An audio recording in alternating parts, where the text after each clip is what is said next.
The crystal wine glasses clinked as my sister Emma raised her hand, drawing everyone's attention like she always did. Big news, everyone. Her perfect smile gleamed as she looked around our parents' mahogany dining table. I just got called for an interview at Sterling Enterprises. My mother gasped in delight, nearly dropping her fork. Sterling Enterprises? The biggest tech company in the city? The very same, Emma preened, tossing her expertly highlighted hair. Senior Marketing Director position. They reached out to me specifically. Of course they had. Everything came easily to Emma. Perfect grades without studying. Dream jobs without trying. A constant stream of success that our parents never tired of celebrating. I sat quietly, pushing my food around my plate, trying to become invisible. But in this family, I was never allowed to fade into the background for long. Not when they needed someone to compare Emma to. Isn't that wonderful? My mother gushed. Now that's a real career path. She turned to me, her smile turning sharp. You should ask Emma for advice, Sarah. Maybe she can help you find something better. Better than what I was doing now, she meant. Better than the consulting work that they all dismissed as glorified freelancing. Better than building my own company from scratch, because apparently being your own boss wasn't as impressive as having one. I'm doing fine, Mom, I said quietly, but Emma was already laughing. Oh, please, you can't even get a real job, she smirked. How long are you going to pretend that your little consulting thing is an actual career? My father set down his wine glass. Emma has a point, Sarah. You're 32. It's time to get serious about your future.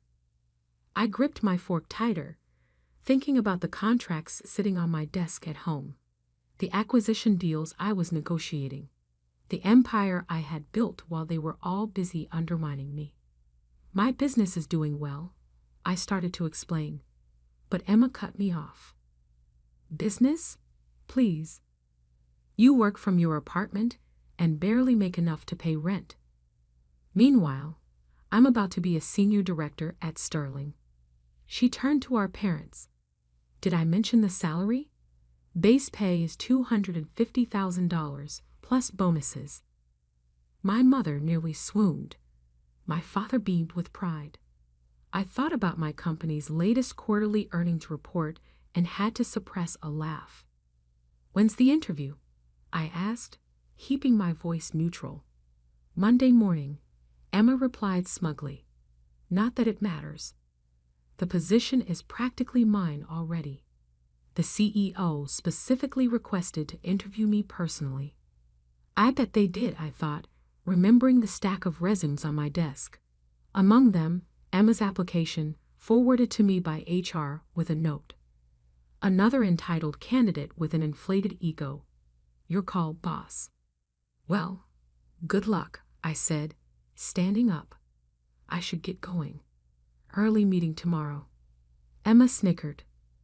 What? Did someone finally agree to buy something from you? Sarah.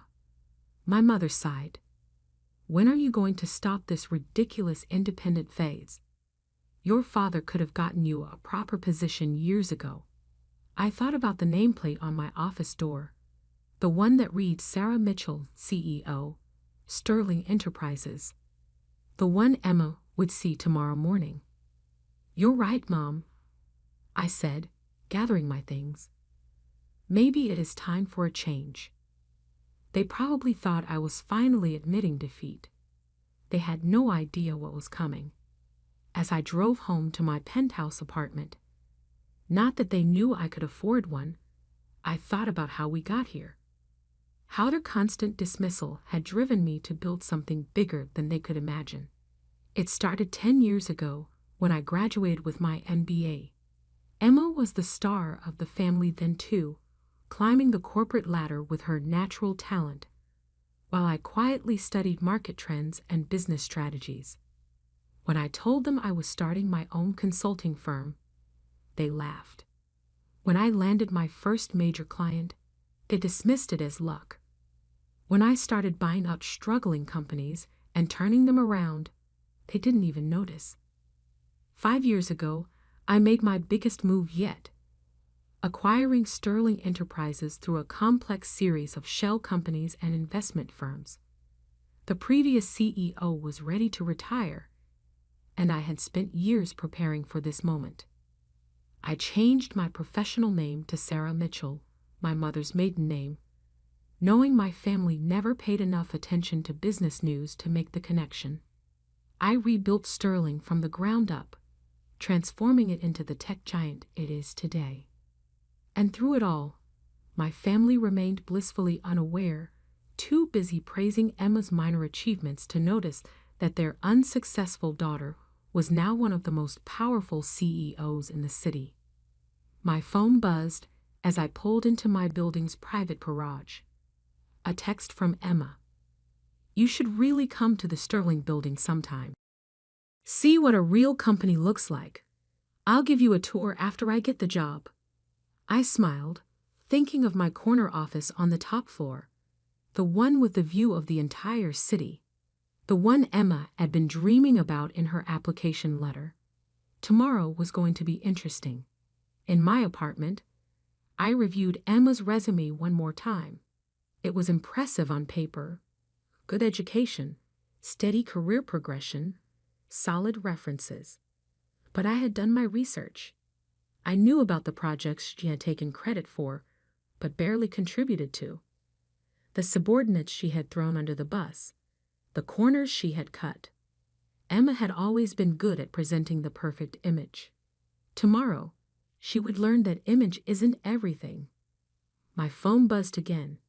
This time it was my mother. "Darling, I know you're probably feeling discouraged seeing Emma's success. Why don't you let your father make some calls? It's not too late to start a proper career." I set the phone down without responding and walked to my home office. The wall was covered in business magazines featuring Sterling's remarkable turnaround. Tech's most innovative CEO, one headline read, "Sarah Mitchell, the unseen power player revolutionizing the industry," declared another. My family had spent years telling me I wasn't good enough. Tomorrow, they would learn just how wrong they were. I sat at my desk and opened my laptop, typing out an email to HR. "Please ensure Ms. Emma Carter's interview is scheduled in my office at 9 a.m. sharp, and make sure she waits in the lobby for at least 30 minutes before being brought up." A small petty detail, perhaps, but after years of enduring her condescension, I thought I deserved a little dramatic flair. I spent the rest of the evening reviewing company reports and finalizing acquisition plans, just like any other Sunday night. But this Sunday felt different. Tomorrow, everything would change. As I got ready for bed, I caught my reflection in the bathroom mirror. I looked nothing like the timid daughter my family still saw me as. My suits were tailored now, my presence commanding. I had grown into my power while they weren't watching. Tomorrow, they would finally see me, and I couldn't wait for the show to begin. Monday morning arrived with a sense of delicious anticipation. I stood in my private elevator, ascending to the top floor of Sterling Enterprises, watching the city wake up through the glass walls. My Armani suit was immaculate, my heels clicking authoritatively on the marble floor as I stepped out. "Good morning, Ms. Mitchell," my executive assistant Diana greeted me with a knowing smile. "Your 9 a.m. appointment has arrived early." She's been waiting in the lobby for 20 minutes, insisting that the CEO specifically requested her presence. I checked my watch. 8:45 a.m. Let her wait another 10 minutes. How's she handling it? Diana's eyes twinkled.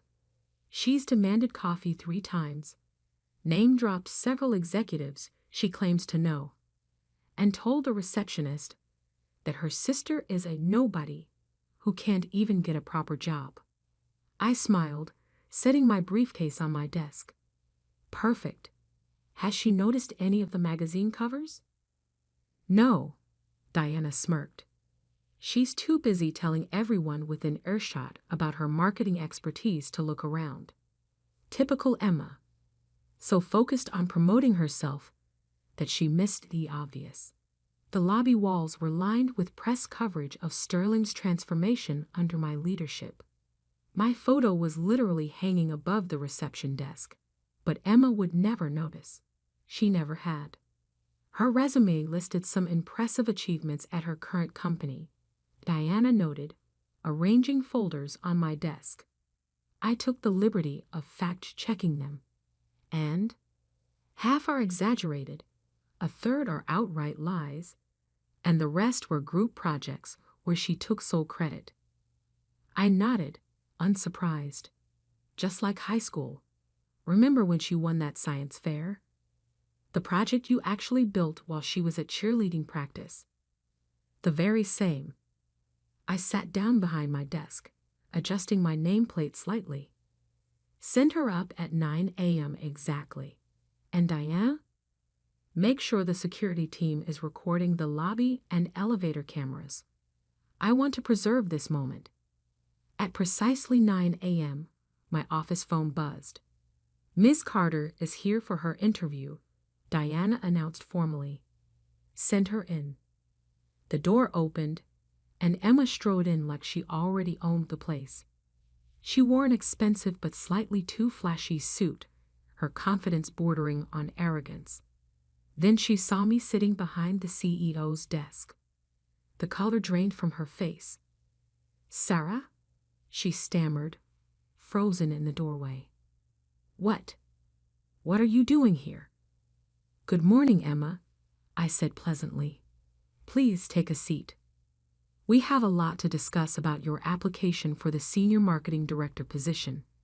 She didn't move, her mouth opening and closing like a fish out of water. But I'm supposed to meet with Sarah Mitchell, the CEO. I smiled, gesturing to my nameplate. That would be me. Sarah Mitchell, formerly Sarah Carter. Though I'm not surprised you didn't make the connection. You never did pay attention to anything I did.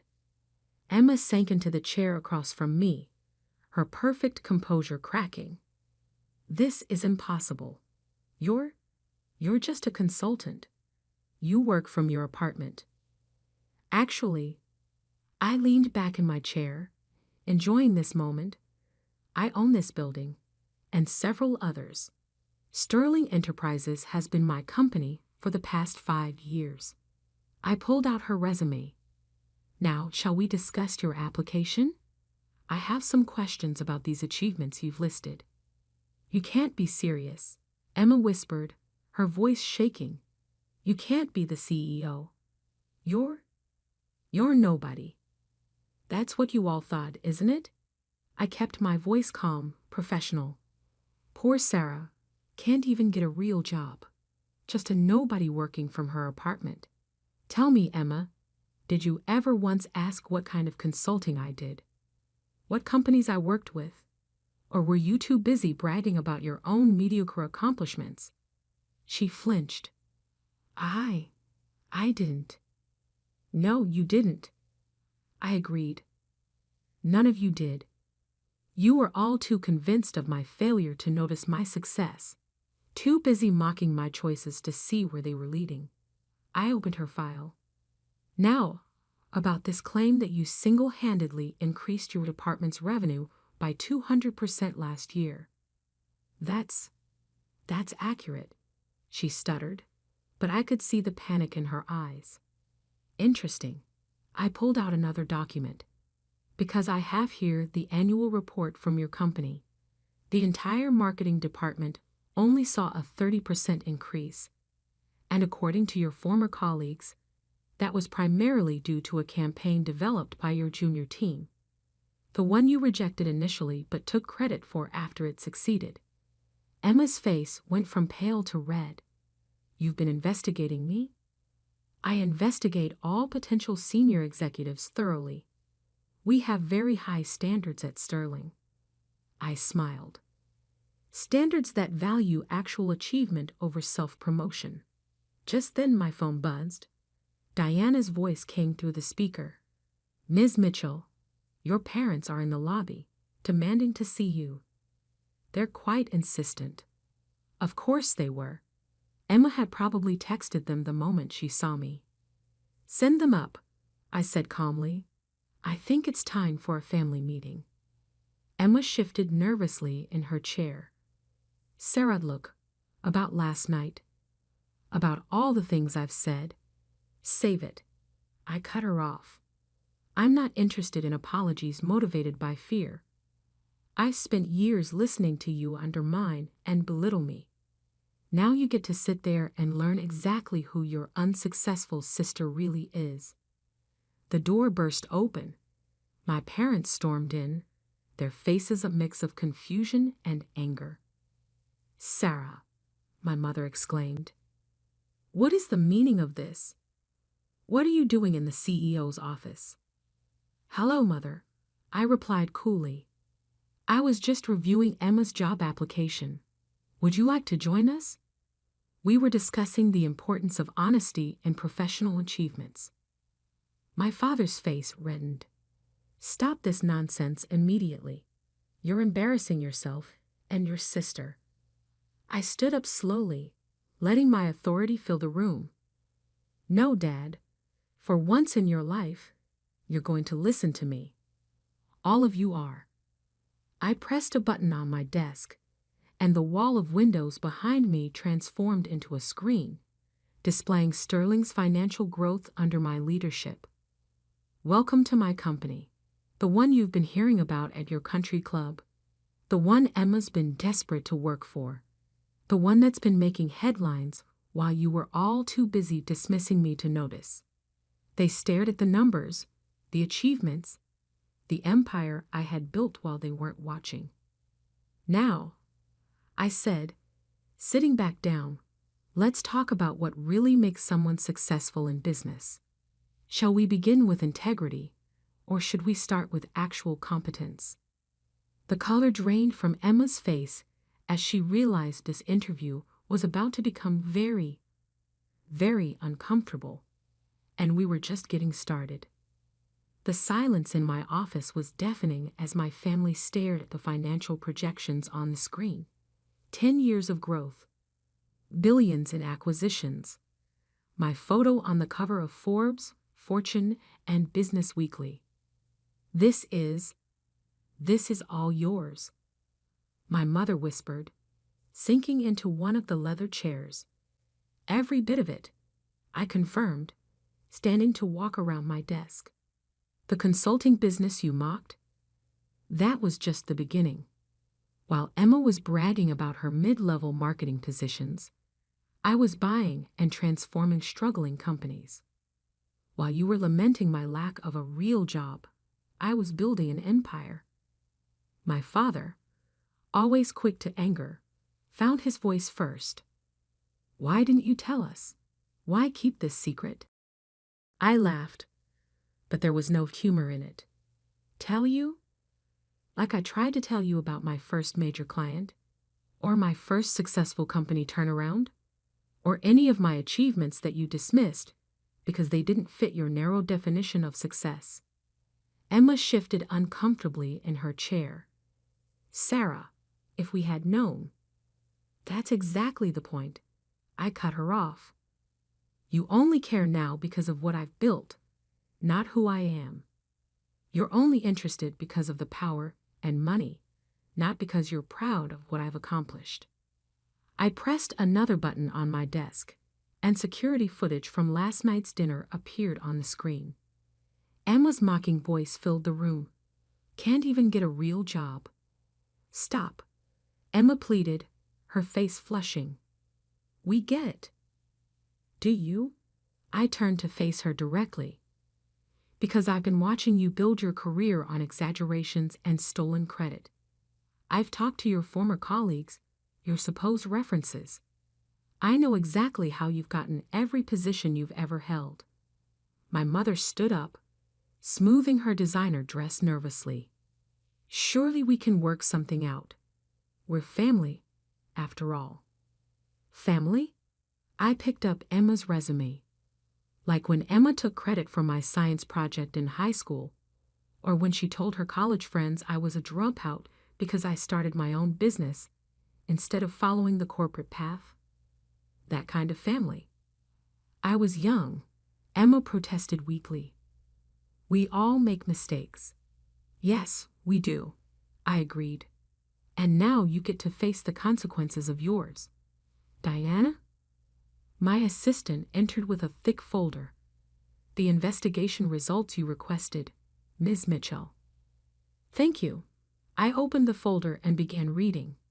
Falsified achievements, stolen ideas, workplace bullying complaints.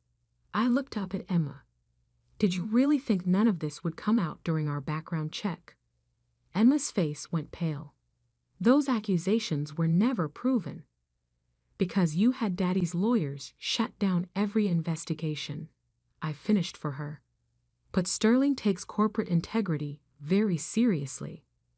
We thoroughly vet all potential executives. My father stepped forward, his business negotiation face on. Now, Sarah, surely we can discuss this privately, as a family. You lost that right last night, I replied calmly. When you sat there and let Emma mock me. When you suggested I needed your help to find a real job. When you once again made it clear that nothing I did would ever be good enough. I pressed another button on my desk. The office door opened, and Harold Bennett, my chief legal officer, entered. Harold, please explain to my family the consequences of submitting fraudulent information on a Sterling Enterprises job application. Harold adjusted his glasses. Falsifying credentials and experience on an executive-level application is grounds for immediate rejection and potential legal action, especially if previous employers wish to pursue damages for defamation or intellectual property theft. Emma's composure cracked completely. You wouldn't. You can't. Can't what? I asked softly. Protect my company from someone with a proven history of dishonesty? Enforce our ethical standards? Or are you suggesting I should give you special treatment because we're family? Sarah, please, my mother begged. Think about what this would do to our reputation. Like you thought about mine. All those years of snide comments and dismissive attitudes. I shook my head. No, Mother.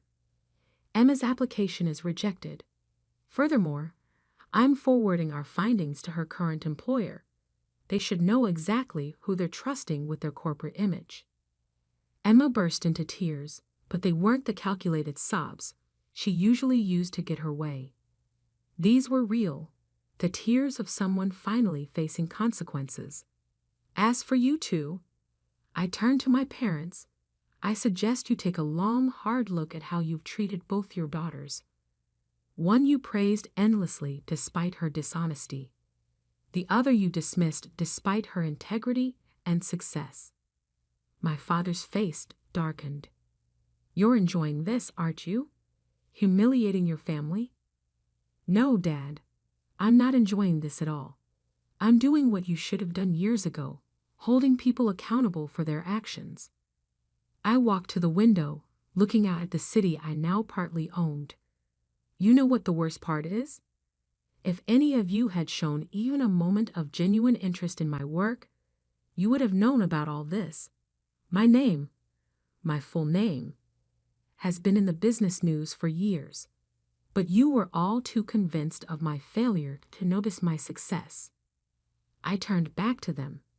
Now I have a board meeting to prepare for. Harold will escort you out. Emma, you'll receive official notification of our decision in writing. I suggest you use this as an opportunity for self-reflection. Sarah, my mother tried one last time. We can still be a family. We can work through this. I sat back down at my desk, picking up a report. We'll always be related, Mother, but family? That requires respect, support, and love, none of which you've shown me. Now, if you'll excuse me, I have a company to run." They left in silence, Emma's tears still falling, my parents' pride in shambles. As the door closed behind them, Diana entered with a cup of coffee. "Are you okay?" she asked softly. I took a deep breath, looking at the family photo I kept in my drawer. Not of my parents or Emma, but of my grandfather, the only one who had believed in me from the start. "You know what, Diana? I am. For the first time in years, I really am." Over the next few months, the family dynamics shifted dramatically. Emma's current employer launched an investigation into her past achievements, leading to her eventual resignation. My parents stopped appearing in society pages, their social standing diminished by the revelation that they had dismissed their successful daughter while enabling their dishonest one. I focused on my work, continuing to build Sterling into an even stronger company.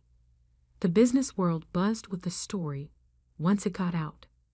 The secret CEO who had hidden her success from her unsupportive family. It became a symbol of quiet determination triumphing over loud mediocrity. 6 months later, I received a letter from Emma. Not an email or text, but a handwritten letter of apology. For the first time in her life, she had been forced to work her way up from an entry-level position, no family connections to rely on. She wrote that she finally understood the value of genuine achievement. My parents took longer to come around, but eventually, my mother sent a similar letter, acknowledging their failures and asking for a chance to really know me, not as the daughter they had dismissed, but as the woman I had become. I kept both letters in my desk, next to my grandfather's photo, not because I was ready to forgive, but because they reminded me of an important truth. Success isn't about proving others wrong. It's about proving yourself right. 1 year to the day after that fateful interview, I sat in my office reviewing quarterly reports. Diana entered with the latest business magazine. The cover story, Sterling CEO Sarah Mitchell, The Power of Quiet Success. The article didn't mention my family drama or Emma's failed interview.